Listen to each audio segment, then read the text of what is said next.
Assalamualaikum warahmatullahi wabarakatuh. Perkenalkan, kami dari kelompok 10 dengan tema kualitas tanah pada beberapa tipe penggunaan lahan yang ditulis oleh Sri Minarsi dan Eko Hanudin.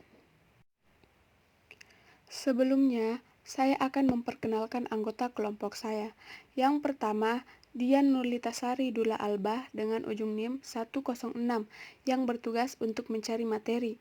Iin Astika Asman dengan ujung NIM 129 yang bertugas untuk mencari materi.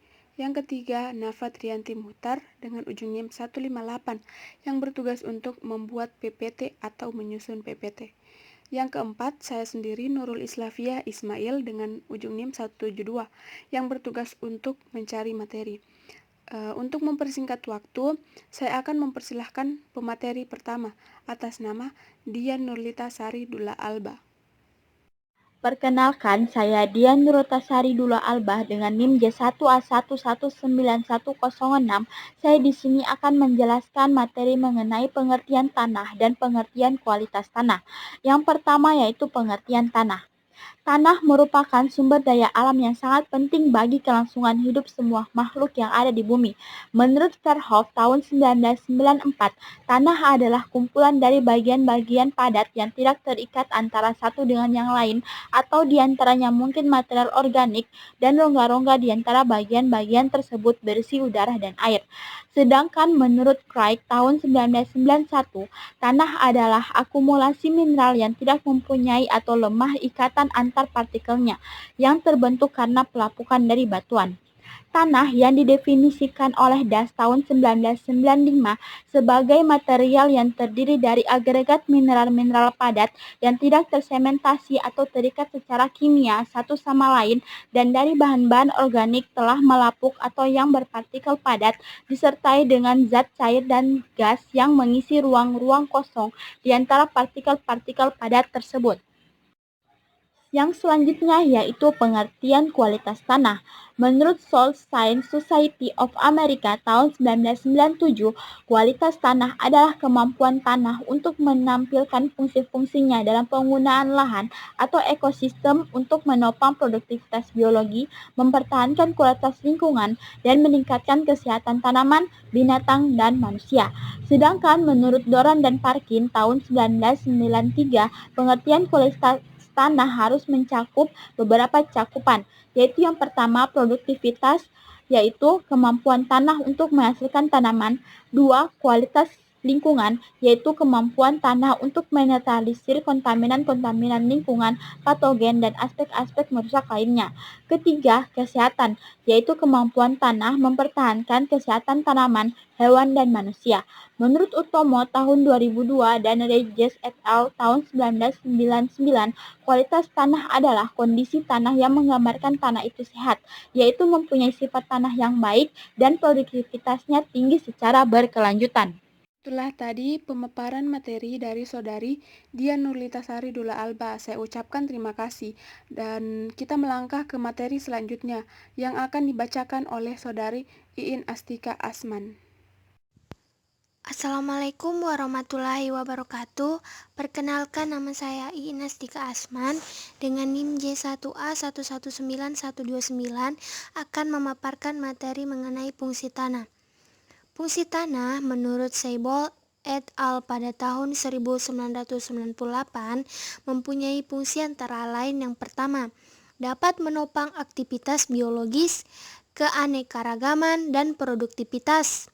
Yang kedua, dapat mengatur dan memisahkan air dari larutan.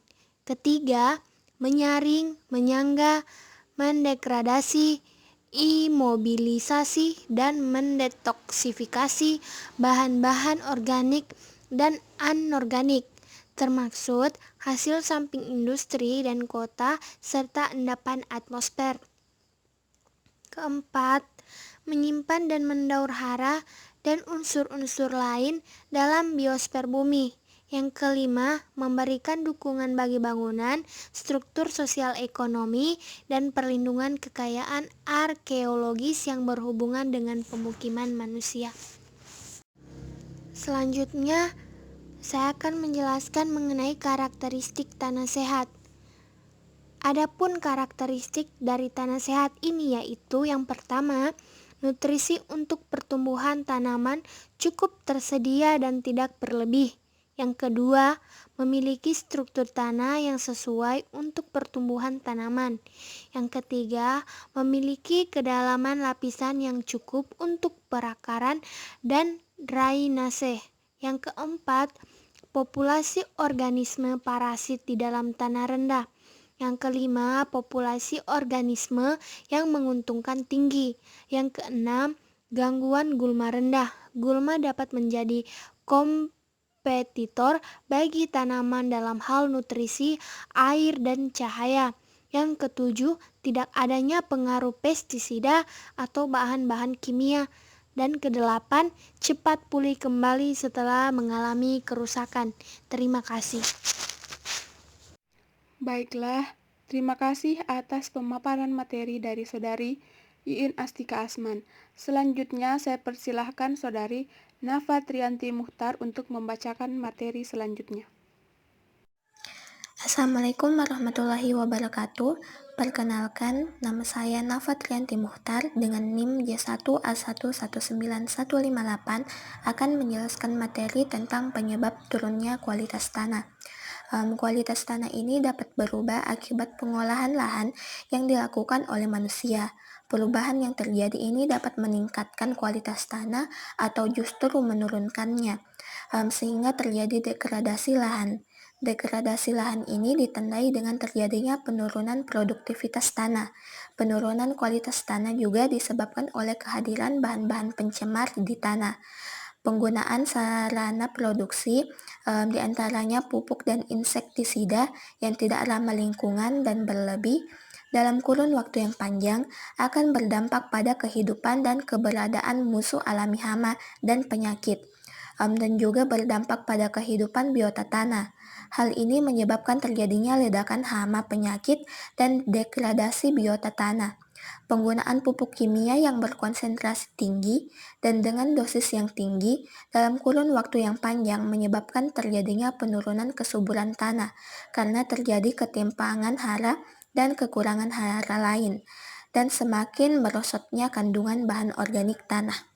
Selanjutnya kita masuk ke upaya untuk memperbaiki kualitas tanah. Penurunan tanah mempunyai dampak yang serius, tidak hanya pada kehidupan manusia, namun juga pada kehidupan hewan dan tanaman.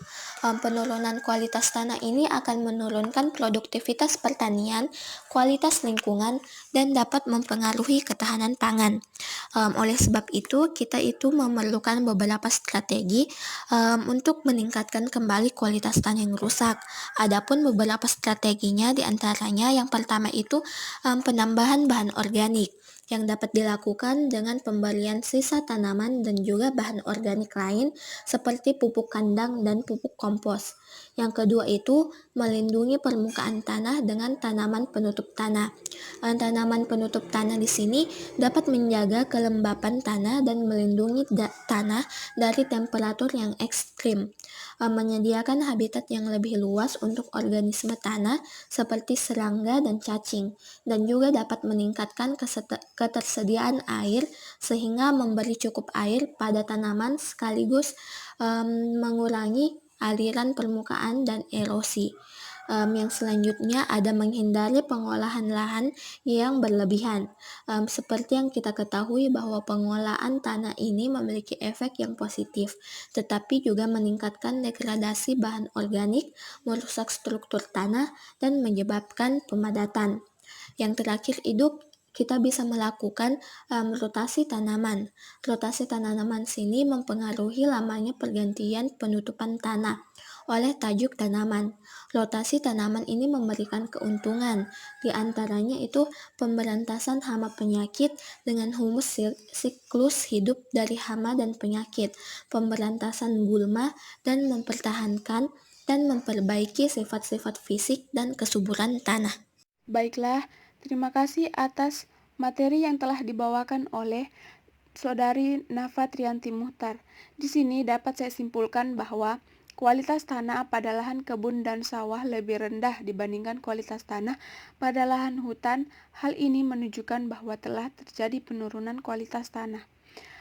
Penyebab penurunan kualitas tanah adalah akibat sistem pengolahan tanah yang tidak mempertimbangkan konservasi tanah, dan upaya yang dapat dilakukan untuk mempertahankan kualitas tanah adalah dengan melakukan pengolahan tanah minimum, senantiasa menambahkan bahan organik, mengurangi penggunaan pupuk kimia, dan menggalakkan penggunaan pupuk organik dan pestisida nabati, dan meningkatkan penutupan tanah.